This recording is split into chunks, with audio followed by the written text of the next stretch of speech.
안녕하세요. 오늘은 3월 노숙에 대한 이야기를 해볼까 합니다. 겨울철에 일조량이 부족해서 다육이가 아주 약해진 다육이들이 눈에 보일 거라고 생각을 합니다.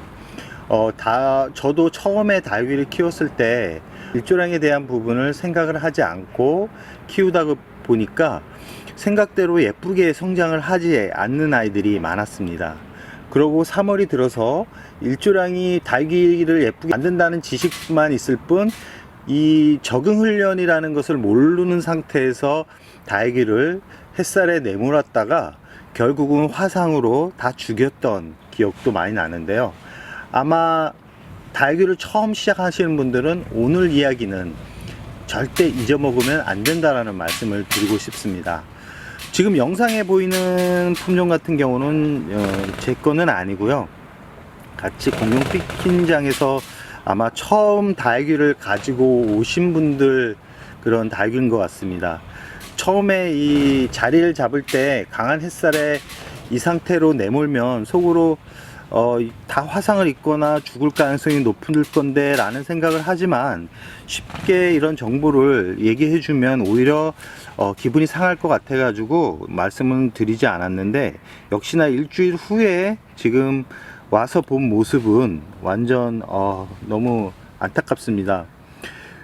이 다육이 얼굴을 잘 보시면 이 햇살이 부족해서 하얀 부분이 많이 생긴 것을 영상으로 이렇게 볼 수 있을 거라고 생각을 합니다. 아마 구독자분들 덱 중에도 이렇게 색이 변한 다육이들이 있을 거라고 생각을 합니다. 이런 다육이들 같은 경우는 100% 일조량이 부족한 상태에서 키웠을 확률이 아주 높습니다. 100%라고 생각을 하시면 되는데요. 이렇게 광합성을 하지 못해서 잎이 이 하얀색으로 변하거나 노란색으로 변했을 때 이런 다육이들 같은 경우 바로 노숙에 나가면 너 죽어라 말하는 거와 같다라고 생각을 합니다. 그럼 이렇게 생긴 다육이 같은 경우는 어떻게 봄철 관리를 해야 될까요?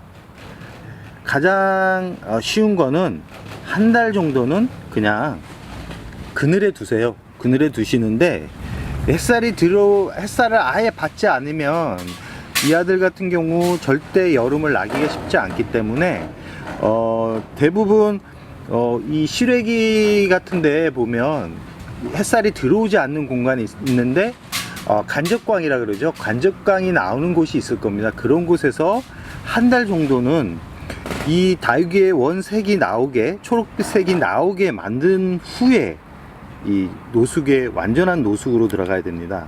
그렇지 않을 경우 지금처럼 화상을 입어서 겉표면이 아주 검게 타버리는데요.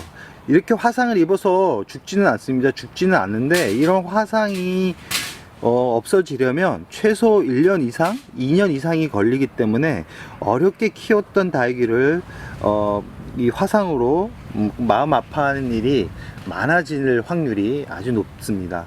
그렇기 때문에 이렇게 생긴 다육이들 같은 경우는 최소 한 달은 그늘에서 두고 키우고, 그러고 4월 들어서 한 2주 정도는 한 4시간 정도의 햇살이 들어오는 곳에서 키우신 후 4월 말 정도에 차각막, 검정색 이런 차각막이 시중에 판매가 되는데요. 그걸 덮어놓은 상태에서 봄을 맞는 게 여름을 건강하게 이 아이들을 보낼 수 있는 방법입니다.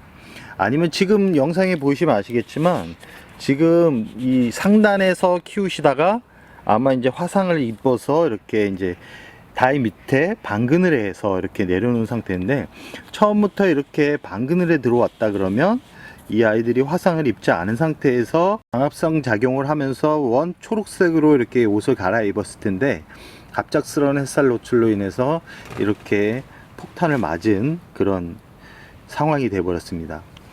이 베란다에 일조량이 부족했던 이런 환경이라 그러면 처음부터 이 햇살에 내몰면 이런 현상이 일어나기 때문에 절대 이 3월은 햇살보다는 이 간접광이 들어오는 곳에서 자리를 잡아주는 게 이 아이들을 건강하게 키울 수 있는 방법이다 라는 생각을 해보고요. 이 상태에서 분갈이도 해주면 안 됩니다.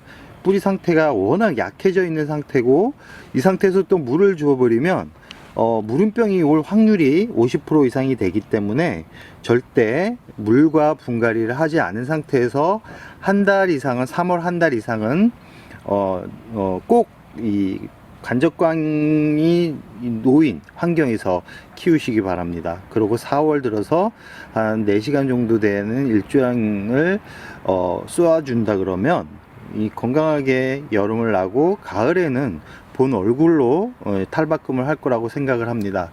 이 키핑동이 100% 좋다라고는 말씀을 드리고 싶지는 않지만, 어느 정도 이 키핑동 같은 경우는 일조량이 계속 들기 때문에 처음 키핑동에 들어오시는 분들은 이 집에서 어느 정도 햇살 적응 훈련이 된 이 아이들로 자리 배치를 해야 된다는 말씀을 추가적으로 해드리고 싶습니다. 그럼 오늘의 영상 여기서 마무리할까 합니다.